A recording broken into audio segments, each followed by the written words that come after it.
मधुबन के बाबा, मधुबन के बाबा मुरली वाले, आपका क्या कहना, आपका क्या कहना।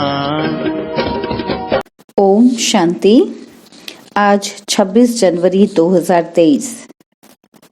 आज का दिन भारतीय इतिहास का बहुत ही महत्वपूर्ण दिवस है, गणतंत्र दिवस 26 जनवरी। तो सभी भाई बहनों को, भारतवासियों को आज के दिन की बहुत बहुत मुबारक हो। तो आज के मधुर महावाक्य सुनते हैं। आज मीठे मीठे बाप दादा बोले, मीठे बच्चे, अमृत वेले के शांत शुद्ध वायुमंडल में तुम देह सहित सब कुछ भूल मुझे याद करो, उस समय याद बहुत अच्छी रहेगी।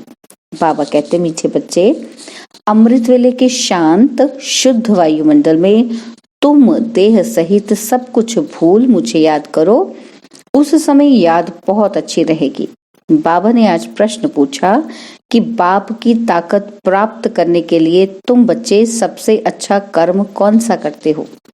और उत्तर में बाबा समझाते कि सबसे अच्छा कर्म है बाप पर अपना सब कुछ, तन मन धन सहित सब कुछ अर्पण करना है।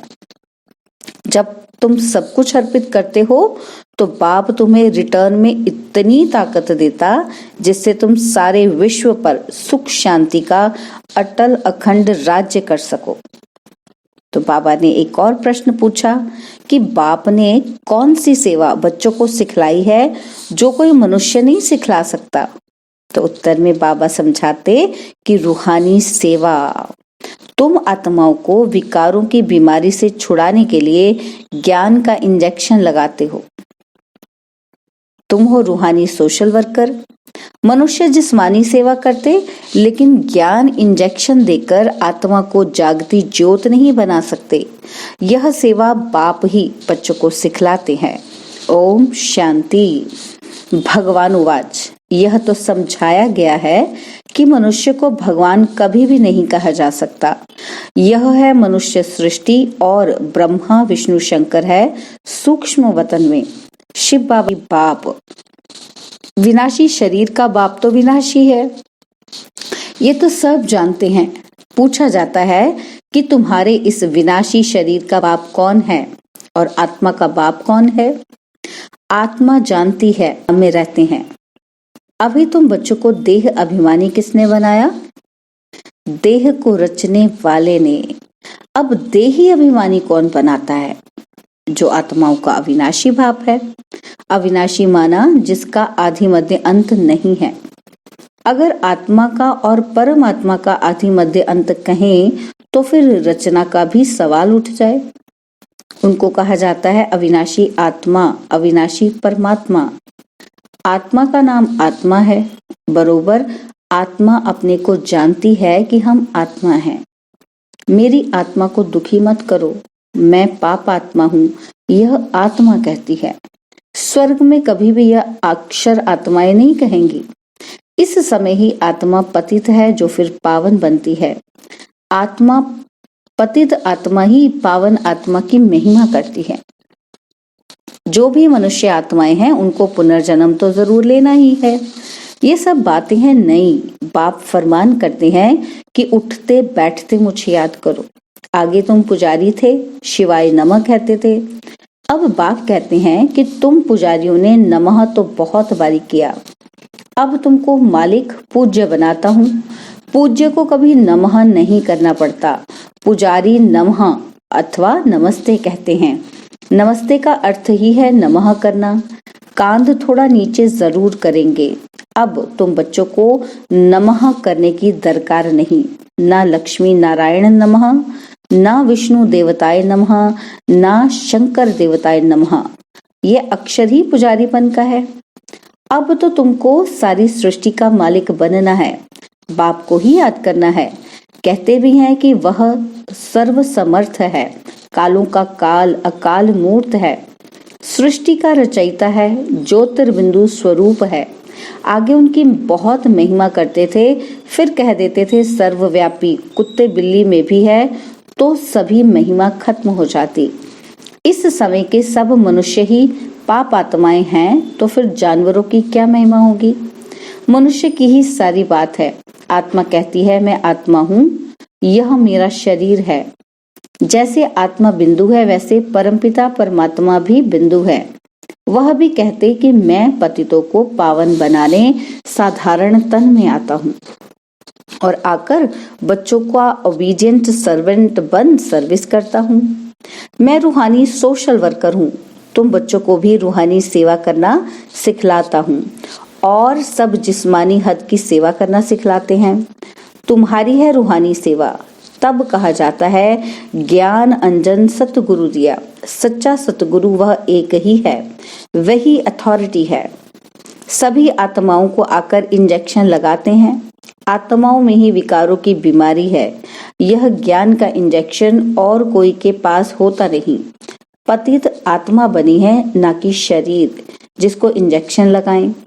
5 विकारों की कड़ी बीमारी है।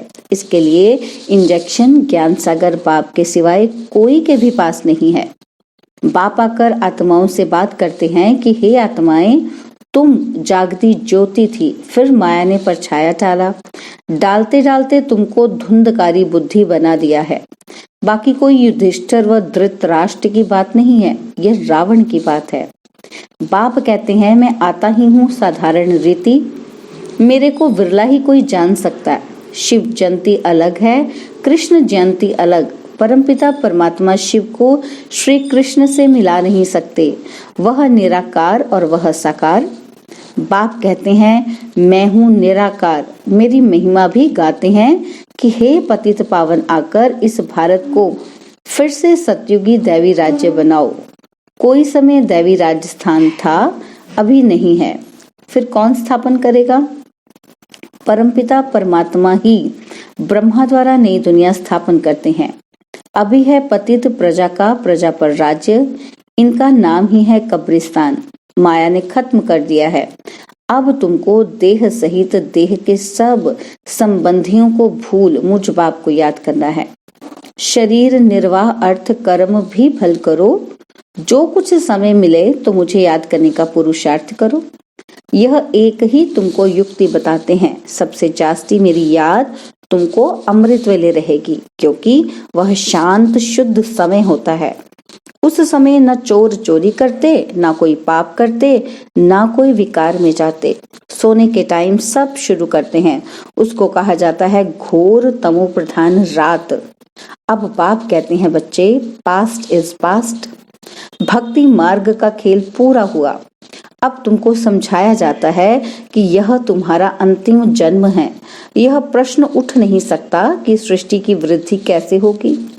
वृद्धि तो होती ही रहती है। जो आत्माएं ऊपर हैं उनको नीचे आना ही है। जब सभी आ जाएंगे तब विनाश शुरू होगा। फिर नंबरवार सबको जाना ही है। गाइड सबसे आगे होता है ना। बाप को कहा जाता है लिबरेटर, पतित पावन। पावन दुनिया है ही स्वर्ग। उनको बाप के सिवाय कोई बना ना सके। अब तुम बाप की श्रीमत पर भारत की तन मन धन से सेवा करते हो। गांधी जी चाहते थे परंतु कर ना सके। ड्रामा की भावी ऐसी थी जो पास्ट हुआ। पतित राजाओं का राज्य खत्म होना था तो उनका नाम निशान खत्म हो गया। उनकी प्रॉपर्टी का भी नाम निशान नहीं है। खुद भी समझते थे कि लक्ष्मी नारायण ही स्वर्ग के मालिक थे, परंतु ये कोई नहीं जानते कि उनको ऐसा किसने बनाया। जरूर स्वर्ग के रचयिता बाप से वर्षा मिला होगा, और कोई इतना भारी वर्षा दे न सके। यह बातें कोई शास्त्रों में नहीं है, गीता में है, परंतु नाम बदल दिया है। कौरव और पांडव दोनों का राजाई दिखाते हैं, परंतु यहाँ दोनों को राजाई नहीं है। अब बाप फिर स्थापना करते हैं, तुम बच्चों को खुशी का पारा चढ़ना चाहिए। अब नाटक पूरा होता है। अब हम जा रहे हैं। हम स्वीट होम में रहने वाले हैं। वो लोग कहते हैं फलाना पार निर्वाण गया, वह ज्योति ज्योत में समाया, अथवा मोक्ष को पाया। भारतवासियों को स्वर्ग मीठा लगता है। वह कहते हैं स्वर्ग पधारा। बाप समझाते हैं कि मोक्ष तो कोई पाता नहीं, सभी का सद्गति दाता बाप ही है, वह जरूर सबको सुख ही देगा। एक निर्वाण धाम में बैठे और एक दुख भोगे, यह बाप सहन नहीं कर सकते। बाप है पतित पावन, एक है मुक्ति धाम पावन, दूसरा है जीवन मुक्ति धाम पावन। फिर द्वापर के बाद सभी पतित बन जाते हैं, 5 तत्व आदि सब तमो प्रधान बन जाते हैं। फिर बाप आकर पावन बनाते हैं। फिर वहां पतित तत्वों से तुम्हारा शरीर गोरा बनता है, नेचुरल ब्यूटी रहती है, उनमें कशिश रहती है। श्री कृष्ण में कितनी कशिश है, नाम ही है स्वर्ग, तो फिर क्या। परमात्मा की महिमा बहुत करते हैं, अकाल मूर्त फिर उनको ठिक्कर भीतर में ठोक दिया है। बाप को कोई भी जानते नहीं, जब बाप आए तब आकर समझाए। लौकिक बाप भी जब बच्चे रचे तब तो बाप की बायोग्राफी का उनको पता पड़े। बाप के बिगैर बच्चों को बाप की बायोग्राफी का पता कैसे पड़े। अब बाप कहते हैं कि लक्ष्मी नारायण को वरना है तो मेहनत करनी पड़े, जबरदस्त मंजिल है, बहुत भारी आमदनी है। सत्युग में पवित्र प्रवृत्ति मार्ग था, पवित्र राजस्थान था, सो अब अपवित्र हो गया है, सब विकारी बन गए हैं। यह है ही आसुरी दुनिया, बहुत करप्शन लगी हुई है। राजाई में तो ताकत चाहिए, ईश्वरीय ताकत तो है नहीं। प्रजा का प्रजा पर राज्य है, जो दान पुण्य अच्छे कर्म करते हैं उनको राजाई घर में जन्म मिलता है, वह कर्म की ताकत रहती है। अभी तुम तो बहुत ऊंचे कर्म करते हो, तुम अपना सब कुछ तन मन धन शिव बाबा को अर्पण करते हो, तो शिव बाबा को भी बच्चों के सामने सब कुछ अर्पण करना पड़े। तुम उनसे ताकत धारण कर सुख शांति का अखंड अटल राज्य करते हो। प्रजा में तो कुछ भी ताकत नहीं है, ऐसे नहीं कहेंगे कि धन दान दिया तब एमएलए आदि बने। धन दान करने से धनवान घर में जन्म मिलता है, अभी तो राजाई कोई है नहीं। अब बाबा तुमको कितनी ताकत देते हैं, तुम कहते हो कि हम नारायण को वरेंगे, हम मनुष्य से देवता बन रहे हैं। यह है सब नई नई बातें। नारद की बात अभी की है, रामायण आदि भी अभी के हैं। सत्युग त्रेता में कोई शास्त्र होता नहीं, सभी शास्त्रों का अभी से ताल्लुक है। झाड़ को देखेंगे, मठ पंथ सब बाद में आते हैं। मुख्य है ब्राह्मण वर्ण, देवता वर्ण, क्षत्रिय वर्ण। ब्राह्मणों की चोटी मशहूर है, यह ब्राह्मण वर्ण सबसे ऊंचा है, जिसका फिर शास्त्रों में वर्णन नहीं है। विराट रूप में भी ब्राह्मणों को उड़ा दिया है। ड्रामा में ऐसी नूंद है, दुनिया के लोग यह नहीं समझते कि भक्ति से नीचे उतरते हैं। कह देते हैं भक्ति से भगवान मिलता है, बहुत पुकारते हैं, दुख में सिमरन करते हैं, सो तो तुम अनुभवी हो। वहां दुख की बात नहीं, यहाँ सब में क्रोध है, एक दो को गाली देते रहते हैं। अभी तुम शिवाय नमः नहीं कहेंगे, शिव तो तुम्हारा बाप है ना। बाप को सर्वव्यापी कहने से ब्रदरहुड उड़ जाता है। भारत में कहते तो बहुत अच्छा है कि हिंदू चीनी भाई भाई, चीनी मुस्लिम भाई भाई, भाई भाई तो है ना, एक बाप के बच्चे हैं। इस समय तुम जानते हो कि हम एक बाप के बच्चे हैं। यह ब्राह्मणों का सिजरा फिर से स्थापन हो रहा है। इस ब्राह्मण धर्म से देवी देवता धर्म निकलता है, देवी देवता धर्म से क्षत्रिय धर्म, और क्षत्रिय से फिर इस्लामी धर्म निकलेगा। सिजरा है ना, फिर बौद्धी क्रिश्चियन निकलेंगे। ऐसे वृद्धि होते होते इतना बड़ा झाड़ हो गया है। यह है बेहद का सिजरा, और वह तो होता है हद का। यह डिटेल की बातें जिसको धारण नहीं हो सकती, उनके लिए बाप सहज युक्ति बताते हैं कि बाप और वर्षे को याद करो तो स्वर्ग में जरूर आएंगे। बाकी ऊंच पद प्राप्त करना है तो उसके लिए पुरुषार्थ करना है। यह तो तुम बच्चे जानते हो, शिव बाबा भी तुमको समझाते हैं और यह बाबा भी समझाते हैं। वही हमारी तुम्हारी बुद्धि में है। भल हम शास्त्र आदि पढ़े हुए हैं, परंतु जानते हैं कि इन सब से कोई भगवान नहीं मिलता। बाप समझाते हैं कि मीठे मीठे बच्चे शिव बाबा को और वर्षे को याद करते रहो। बाबा आप बहुत मीठे हो, कमाल है आपकी। ऐसे ऐसे महिमा करनी चाहिए बाबा की। तुम बच्चों को ईश्वरीय लॉटरी मिली है, अब मेहनत करनी है ज्ञान और योग की। इसमें जबरदस्त प्राइज मिलती है तो पुरुषार्थ करना चाहिए। अच्छा, मीठे मीठे सिकिलदे बच्चों प्रति माता पिता बाप दादा का याद प्यार और गुड मॉर्निंग। रूहानी बाप की रूहानी बच्चों को नमस्ते। हम रूहानी बच्चों की रूहानी बाप दादाजी को दिलवा जान सिकवा प्रेम से नमस्ते। ओम शांति। प्यारे बाबा, मीठे बाबा, मेरे बाबा, शुक्रिया बाबा, शुक्रिया बाबा, शुक्रिया बाबा। धारणा के लिए मुख्य सार है, पहला पॉइंट है, अब नाटक पूरा हो रहा है, हम अपने स्वीट होम में जा रहे हैं, इस स्मृति से खुशी का पारा सदा चढ़ा रहे। सेकंड पॉइंट है, पास्ट सो पास्ट कर इस अंतिम जन्म में बाप को पवित्रता की मदद करनी है। तन मन धन से भारत को स्वर्ग बनाने की सेवा में लगना है। बाबा ने आज वरदान दिया कि सर्व पुराने खातों को संकल्प और संस्कार रूप से भी समाप्त करने वाले अंतर्मुखी भव।